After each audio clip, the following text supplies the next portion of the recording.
Olá, eu sou Silvana Alves Cardoso, sou aluna da pós-graduação em Letras da UFPE, a nível de doutorado. Eu vou apresentar o trabalho intitulado Cematosema e Cematosemia da Libras, ponderações sobre a terminologia.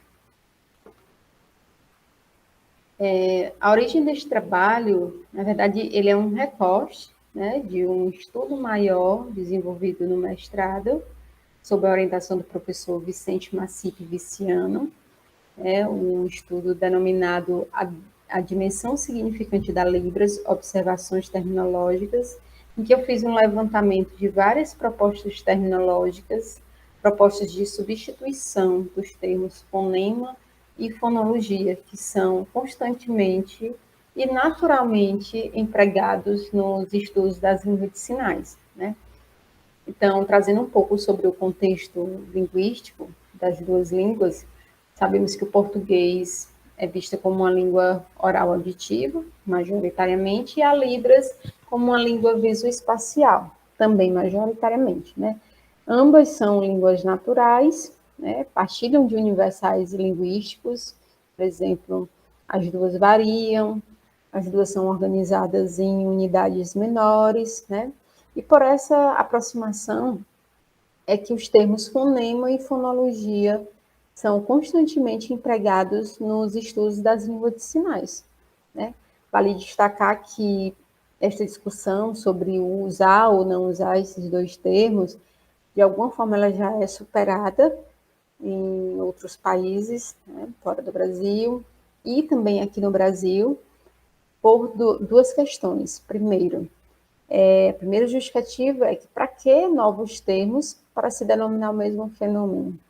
E a segunda justificativa é que o fonema em si não faz referência a uma unidade física, né, um elemento físico, mas sim unidades abstratas. Então, há essas justificativas, né, que, que sustentam o uso, né, dos termos fonema e fonologia na área das línguas de sinais. De todo modo, ainda há estudos que questionam, né? E o que eu trago aqui é um destas propostas que questiona o uso destes termos, né? Então, nós temos aqui como objetivo do trabalho que eu apresento analisar o par terminológico cematosema e cematosemia no âmbito da sua criação e da sua adequação às particularidades das línguas de sinais. E a proposta, né, uma das propostas, o recorte que eu trago, proposta idealizada pelo professor Fernando Capovilla, em 2015, professor da USP, em que ele cunha o termo cematosema, né, de origem grega, e o sigmomículo, de origem latina, né, que é um estudo voltado todo para a etimologia dos termos, cematosema em substituição ao termo fonema, e cematosemia, e não encontrei um correspondente de origem latina, em substituição ao termo fonologia. Então, temos cematosema como a unidade mínima do sinal, e cematosemia como a área de estudo dos cematosemas, né? No caso, a área de estudo dessas unidades mínimas dos sinais, né? E aqui eu trago a justificativa, né? A própria fala do professor Fernando Capovilla, a criação desses termos se dá num estudo denominado Refundação da Terminologia a partir de uma revisão etimológica, e que não se limita somente às questões das línguas de sinais, né? Mas considera a língua escrita, a língua oral, então é um estudo bastante completo, né?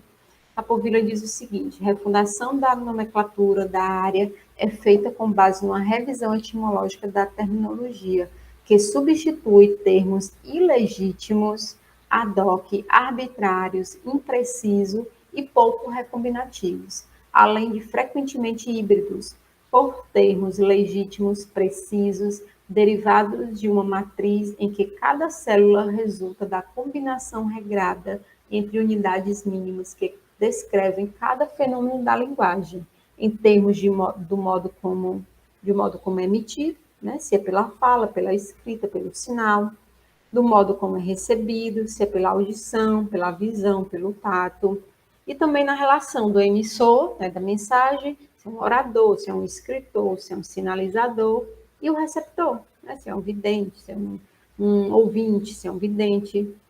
Então, é um estudo bastante completo, tá? E quanto à imprecisão terminológica, no uso do termo fonema, né, em relação aos estudos das línguas de sinais. A Povilla diz o seguinte: o termo fonema é legítimo para representar a unidade mínima da fala audível, já que esse termo combina de modo natural e preciso os dois morfemas gregos pertinentes, no caso radical, o lexema fone, que significa som da fala, e o sufixo ema, né, enquanto unidade mínima. Então, seria, na visão de Capovilla, uma imprecisão empregar esse termo fonema para se referir às unidades mínimas das línguas de sinais. Tá? E Capovilla origina seus termos a partir de um outro estudo, né, um estudo anterior. Ele faz uma revisão conceitual do termo quirema, né, desse termo quirema que foi cunhado por William Stockel ainda na década de 60, né, precursor dos estudos linguísticos das línguas de sinais. Então, quirema, na notação de Capovilla, toma essa forma: quirema, de origem grega, e manusículo, de origem latina, que significa unidade mínima da mão. Né? E aqui Capovilla diz que, por ser unidade mínima da mão, se limita somente aos parâmetros relativos às mãos. Né? No caso, desconsidera outros elementos que constituem o sinal que colabora para a significação dentro das línguas de sinais. Então, Capovilla diz o seguinte: usar o termo quirema para designar as várias expressões faciais que distingue entre os sinais seria forçar a mão, né? Um contrassenso, já que a expressão facial está na cara, por assim dizer, né? E não na mão. Né? Seria uma incoerência. E, além de tudo, por desconsiderar, né? Deixar de lado outros elementos, né? No caso, as expressões não manuais, expressões corporais, faciais, deixar isso de lado, não contemplar, né? Não está contemplado no termo quirema. Adiante, Capovilla traz a explicação, né? O porquê usar esses novos termos, né? Sematosema e sigmoículo, signumículo, né? Símatos significa sinal, e ema, unidade mínima. E o signo, sinal, ículo, unidade mínima. Então, seria a unidade mínima do sinal, diferentemente da unidade mínima da mão. Né? Então, aqui a justificativa, né, no caso a explicação, diz que estes termos contemplam não só os parâmetros relativos às mãos, a forma da mão, a locação, o movimento, mas também o parâmetro que envolve essas expressões não manuais. Então, seria um termo mais completo, né? Não desconsidera o elemento expressão não manual.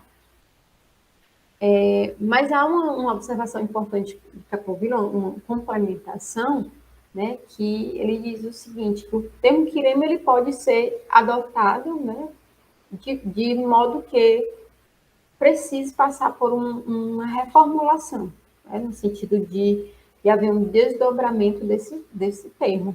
Né? E aí Capovilla propõe esse desdobramento, né, que propondo o termo quirema, quiroformema, né, para a unidade mínima da mão, quirotoposema para a unidade mínima do local, quirocinesema para a unidade mínima do movimento da mão e mascaraema para a unidade mínima da expressão facial. E cada um com seu representante, né, seu correspondente latino, né, o termo grego e o latino. Então, com este desdobramento do termo quirema, Capovilla considera que assim fica mais completo, porque aí leva em consideração todos os elementos que correspondem, que são importantes, né, na realização do sinal, na constituição do sinal. Então, eu trago algumas reflexões sobre o paternológico, né, no caso, sematosema e sematosemia, e os seus desdobramentos, né, proposto por Capovilla. Primeiro, estabelece uma relação mais harmoniosa e direta com os elementos internos, que os compõem, integrando em sua totalidade. Eles são exatamente o que eles querem ser, né, a significação que eles querem ter, eles são exatamente isso. 2, aproxima-se das especificidades e da realidade linguística das línguas de sinais, estreitando a relação entre a modalidade dessas línguas e os elementos que compõem. Então, aqui, de alguma forma, o termo fonema e fonologia é descartado, e esses termos assumem por aproximar ainda mais da modalidade específica das línguas de sinais, né? Então, revela-se ampliada, o que dá conta de descrever muitos fenômenos linguísticos fundamentais nas Libras, então não deixa de lado nenhum dos elementos que constituem o sinal, né, inclusive as expressões não manuais, mas, por outro lado, exige dos estudiosos e dos usuários da Libras, ou das línguas de sinais, né, um considerável conhecimento de ordem etimológica, o que, em certa medida, compromete a proposta, né? E quanto a esse comprometimento, trago aqui uma fala do professor Valdo Nóbrega. Valdo Nóbrega, ele é professor da Universidade Federal da Paraíba, é professor surdo, e ele faz, né, ele também, inclusive, propõe novos termos em substituição ao fonema e fonologia, que seria signema e sigmamologia, mas já daria uma outra discussão, um outro recorte, né? Então, o professor Nóbrega, analisando a proposta de Capovilla, diz o seguinte: analisando as taxonomias terminológicas criadas por Capovilla, percebe-se a grande complexidade. A descrição linguística necessita, a nosso ver, também de termos mais precisos e, ao mesmo tempo, de fácil assimilação para o uso na ciência, né? Então, talvez essa difícil assimilação dos termos do professor Capovilla, talvez não tenha contribuído para a visibilidade, né, da sua proposta na comunidade surda. E o professor Valdo Nóbrega que dá o seu parecer, né, enquanto professor, sujeito surdo, professor, que também pensou em novas terminologias, em nova proposta, então ele dá o seu parecer quanto a essa dificuldade, né, na assimilação dos termos propostos pelo professor Capovilla. E aqui finalizo com uma citação de Dom Venice, quanto a importância, né, a valorização dos termos, das terminologias, muitas vezes são deixadas em segundo plano, né, que tudo começa por um termo, né? Então, Paveniche diz o seguinte: a constituição de uma terminologia própria marca em toda ciência o advento ou desenvolvimento de uma conceitualização nova, assinalando assim um momento decisivo da sua história. Poder-se-ia mesmo dizer que a história particular de uma ciência se resume na de seus termos específicos. Uma ciência só começa a existir ou consegue se impor na medida em que faz existir e em que impõe seus conceitos através da sua denominação. Mais adiante, ao denominar, isto é, criar um conceito, é ao mesmo tempo a primeira e última operação de uma ciência. Então, magnífica esta citação, que comprova a importância, o valor das terminologias, né? Denominar fenômenos com terminologias específicas e adequadas aos fenômenos. E aqui estão as referências, né? Parte das referências utilizadas no estudo, e eu agradeço, né? Obrigada pela atenção.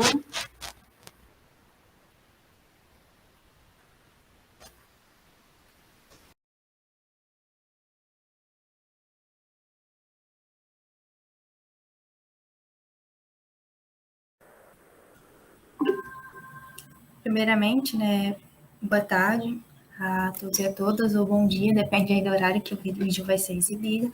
Desde já eu agradeço a oportunidade, né, de estar aqui e poder apresentar para vocês esse meu trabalho, que é com base em um ensaio que eu fiz em uma das disciplinas da pós-graduação em letras que eu faço na Universidade Federal de Pernambuco. Meu nome é Thaís Siqueira, sou mestranda, e esse trabalho é bastante inicial, ele é fruto, né, desse ensaio que eu fiz em uma das disciplinas, e eu achei a discussão pertinente e interessante para apresentar aqui para vocês hoje. É intitulado Estudo sobre a Epistemologia Linguística e sua relação com as demais ciências. Bom, esse trabalho tem por intuito analisar a epistemologia linguística e sua relação com as demais ciências. Então, trata-se, né, de um trabalho interdisciplinar. Para isso, foram realizadas análises das mudanças de paradigmas e perspectivas de investigação da linguística no século XXI. Com esse intuito, foi realizado um levantamento bibliográfico, né, dos pesquisadores que trabalham com essa temática. Inicialmente, nós adentramos na história e filosofia da ciência, para compreender, né, a epistemologia e pensar a linguística dentro das ciências humanas, juntamente com quais os métodos adotados de pesquisa, os raciocínios utilizados, as observações e as explicações que foram elaboradas. Essa análise, né, nos levou a compreender que nós, como linguísticos, a gente não explica, mas sim interpretamos os nossos objetos de pesquisa. Compreendemos que fazemos parte, né, de um campo muito fluido e de uma área extremamente complexa, e pensando nisso e nos estudos interdisciplinares da linguagem, na perspectiva, né, da linguística, é possível dizer que não existe só a linguística, mas sim as linguísticas, várias perspectivas. Um dos autores, né, que a gente recorre, busca, para explicar um pouquinho do que seria essa epistemologia linguística, é Dasquale, 1996. Ele nos apresenta, né, o percurso teórico-metodológico pelo qual a linguística passa em suas revoluções científicas, crítica à imagem monolítica e homogênea da ciência, a produção como objetivo principal e a acumulação de conhecimentos. O autor nele apresenta alguns pressupostos defendidos por Kuhn, em 1998, e ele critica também algumas colocações desse autor que são vagas, e assim como a noção de paradigma, que é um verdadeiro, né, camaleão. Também recorremos a Bachelard, 1996, refletindo sobre o que seria o neoespírito científico, observando que se trata de um instrumento leve e dinâmico da ciência, utilizado na busca pela verdade, não uma verdade, que perpassa o geométrico e chega a uma abstração completa. O mecanismo que propõe superações, né, e rupturas de conhecimento, algo essencial para que novos problemas e questões venham a ser o foco do fazer científico, realizado por intermédio, né, de um pensamento que tem que ser sempre crítico. Recorremos também ao pesquisador Popper, 1959, e nele nós encontramos uma proposta para garantir, né, a objetividade nas ciências, o método institucional. Porém, como menciona Love, em 1998, apesar de o autor apresentar uma teoria inovadora a respeito da objetividade que nós temos que ter na ciência, no fazer científico, recai sobre os recantos tradicionais do positivismo. Embora um ponto, né, observado por Popper em 1959 não possa deixar de ser mencionado, que a ciência, né, não pode progredir sem a liberdade crítica. O embate é parte, né, imanente do processo de evolução. Tem que existir essas evoluções, esses embates, para que as coisas melhorem, para que sejam reformuladas nas suas minúcias, nos seus erros e nos seus acertos. Em Flores, 1995, a gente observa a problematização dos elementos do fazer científico, que envolve teorias, leis e crítica aos modelos científicos, adoção e rejeição de modelos, sistema teórico e os conhecimentos. Com essas noções, analisamos que existem vários modos, várias lentes. Não vemos o objeto em si, né, mas sim a representação desse objeto. E essa representação ela é delineada por correntes convenientes que são utilizadas em conformidade com os nossos projetos, com os nossos objetivos. Então, o pesquisador em si, ele interfere, o seu ser, né, interfere no objeto de pesquisa, sobre qual ângulo aquele objeto vai ser visto. Nós não vemos, né, propriamente o objeto de pesquisa, a gente tem uma representação dele para nós, de acordo com nossa corrente de pesquisa, com as teorias que a gente utiliza. Como também, né, nós analisamos que a racionalidade, que já foi comentada por Popper inicialmente, ela é mutável em relação à sua colocação, né, já que acompanha a época na qual é empregada e tem como objetivo propiciar reflexões para os pesquisadores na busca pela verdade. Bom, a partir do texto de Love, né, 1998, refletimos sobre o positivismo, que já foi comentado. Um ponto importante que pode ser citado, né, e relacionado à nossa área de estudos, que é a linguística, é a questão da neutralidade axiológica do positivismo, que consiste em um conjunto de ideias que implica em ter objetividade, neutralidade e estar liberto de preconceitos e pré-julgamentos no estudo científico.